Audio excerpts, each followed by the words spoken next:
El sol se alza sobre las aguas del Mediterráneo. Una vela púrpura se recorta en el horizonte. Un barco se desliza entre las olas, cargado de tesoros y secretos. No llevan armas, llevan tinta, tejidos, ideas. Son los dueños del viento, los mercaderes del alba, los que unen costas distantes con cuerdas invisibles.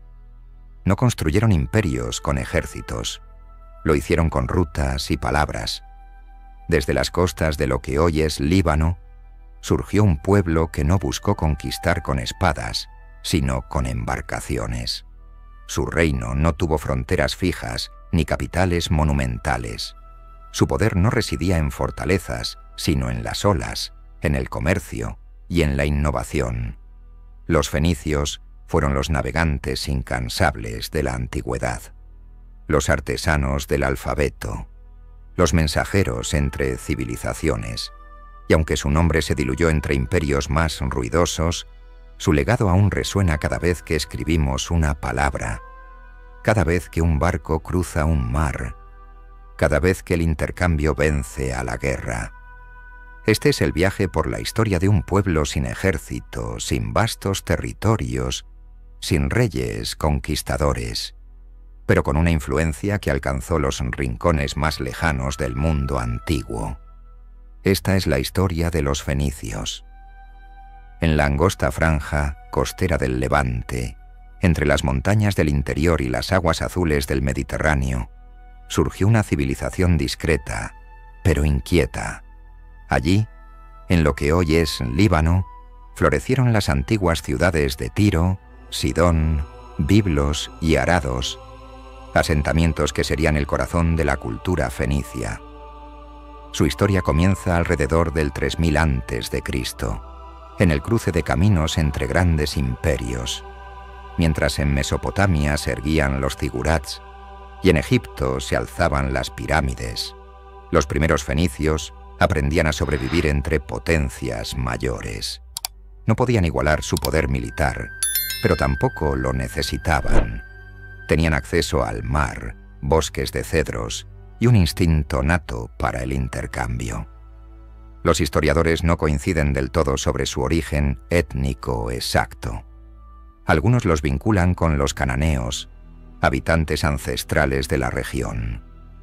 Lo cierto es que, más que por una identidad política unificada, los fenicios se definieron por una cultura compartida, centrada en el comercio, la navegación y una lengua semítica común.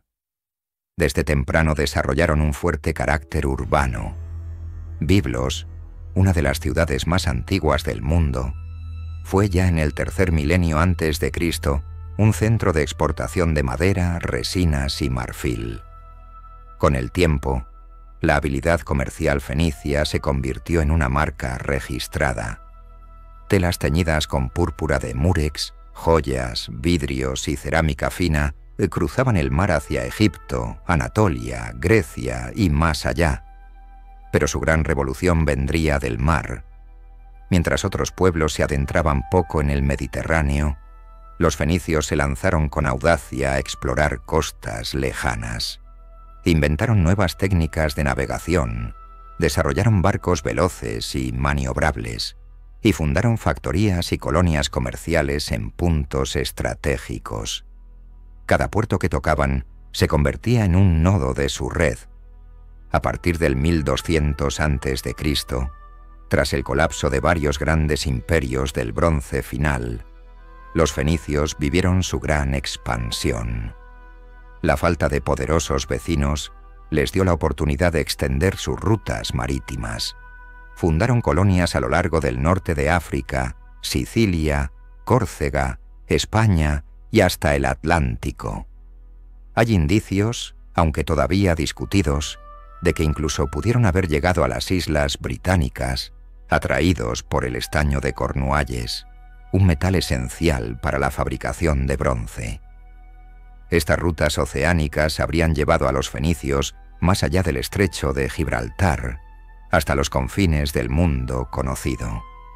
Su joya más famosa sería Cartago, en la actual Túnez, establecida por colonos de Tiro en el siglo IX a.C. Esa ciudad crecería con el tiempo hasta convertirse en un imperio propio. Pero esa es otra historia. Los fenicios no formaron nunca un imperio unificado. No hubo un rey de los fenicios, ni una capital única. Eran una red descentralizada de ciudades-estado, cada una con su propio gobierno, compitiendo y cooperando a la vez. Lo que las unía era su lengua, sus dioses, su arte y el mar. Así, sin necesidad de conquistar tierras, los fenicios tejieron su lugar en la historia. Como pioneros de un modelo nuevo de poder, basado no en la fuerza, sino en la conexión. ¿Cómo se estructura una civilización que nunca fue un imperio? Los fenicios no levantaron murallas gigantes ni proclamaron emperadores, pero construyeron una de las redes comerciales más vastas y eficientes del mundo antiguo. Cada ciudad-estado fenicia, Tiro, Sidón, Biblos, Arados, funcionaba como una entidad independiente, con su propio sistema de gobierno. Por lo general eran monarquías aristocráticas, donde el poder lo ejercía una élite de comerciantes, navegantes y artesanos acomodados. No eran imperios territoriales, eran ciudades portuarias, prósperas y especializadas, cuya riqueza se fundaba en el intercambio y la innovación. El corazón de su economía era el comercio marítimo. Desde las costas de Fenicia zarpaban naves cargadas de cedro del Líbano, vino, aceite de oliva, joyas, vidrios y, sobre todo, telas teñidas con púrpura, un color reservado para las élites que se obtenía de un pequeño molusco, el murex. Esa púrpura tiria se convirtió en símbolo de lujo y poder en todo el Mediterráneo. Pero los fenicios no solo transportaban bienes, también difundían ideas, tecnologías y estilos artísticos. En cada puerto donde recalaban, dejaban una huella. Su arte combinaba influencias egipcias, mesopotámicas y locales, pero con un sello propio, figuras estilizadas, relieves detallados y una refinada orfebrería. En el plano religioso, los fenicios adoraban a una serie de dioses ancestrales, muchos de ellos relacionados con la naturaleza y los ciclos vitales. Baal, dios de la tormenta y la fertilidad; Astarté, diosa del amor y la guerra; y Melkart, patrón de Tiro, eran algunas de sus deidades principales. Los templos eran sencillos en estructura, pero ricos en simbolismo. Y su religión, como su comercio, se expandió por todo el Mediterráneo junto con sus colonias. Pero si hubo un aporte fenicio que transformó radicalmente el mundo antiguo, fue su invención más duradera, el alfabeto. A diferencia de los complejos sistemas de escritura como los jeroglíficos o los caracteres cuneiformes, los fenicios desarrollaron un sistema práctico y revolucionario, un alfabeto fonético de 22 signos, cada uno representando un sonido. Este invento simplificó la escritura y facilitó su aprendizaje, permitiendo a más personas acceder al conocimiento. Este alfabeto fue adoptado y adaptado por griegos, etruscos y romanos, hasta llegar a nosotros. De hecho, cada vez que escribimos una letra como esta, estamos utilizando una herramienta que nació en las costas fenicias hace más de 3000 años. Su verdadero legado no se mide en conquistas, sino en puentes entre lenguas, culturas y pueblos. Los fenicios fueron los tejedores del Mediterráneo, y el eco de su presencia persiste en los nombres de ciudades, en las rutas comerciales, en las palabras que escribimos y en los símbolos que usamos cada día. Ninguna civilización navega para siempre con viento a favor. Y los fenicios, a pesar de su maestría en el mar, no fueron la excepción. A partir del siglo VIII a.C., las ciudades-estado fenicias comenzaron a enfrentar crecientes amenazas. El equilibrio que habían mantenido durante siglos empezó a desmoronarse frente al avance de nuevos poderes territoriales más agresivos y centralizados.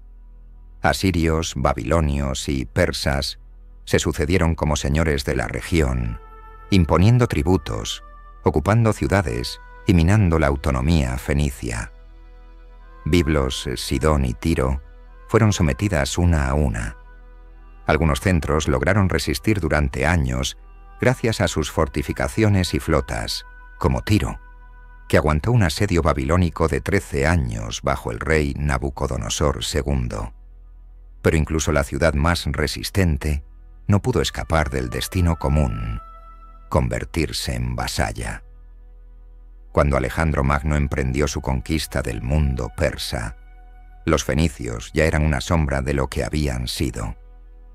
En el año 332 a.C., Tiro cayó definitivamente ante el macedonio tras un asedio brutal que terminó con la ciudad arrasada. Fue el golpe final para la independencia de Fenicia, y sin embargo los fenicios no desaparecieron, se transformaron, o mejor dicho, su legado migró.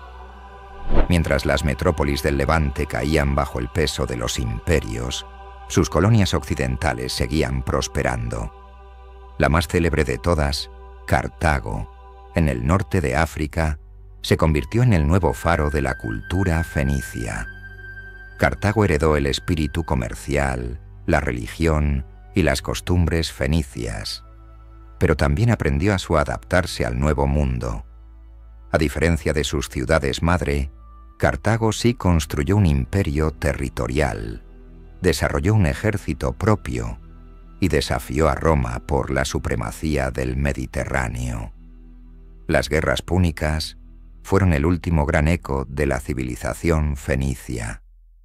Aunque Cartago fue finalmente destruida en el 146 a.C., su existencia demuestra que la historia de los fenicios no fue solo de declive, sino de transformación. Con el tiempo, sus ciudades originales fueron absorbidas por el Imperio Romano y su lengua, el fenicio, terminó desapareciendo. Pero en lo esencial, los fenicios no murieron. Se dispersaron en las palabras, los mapas y los alfabetos del mundo. Fueron los navegantes silenciosos del pasado, los conectores invisibles de culturas, y aunque sus templos se deshicieron con los siglos, su influencia flota aún hoy sobre las aguas del Mediterráneo. Cada letra que escribimos, cada costa que conecta con otra, guarda un poco del espíritu de aquel pueblo que entendió antes que nadie una verdad simple y poderosa: que el mar no separa, une. Gracias por acompañarnos en este relato de la historia de los fenicios. Si te gustó este video, no olvides darle like y suscribirte al canal para descubrir otras grandes civilizaciones de la historia. Activa la campana de notificaciones para no perderte ninguno de nuestros episodios. Hasta la próxima.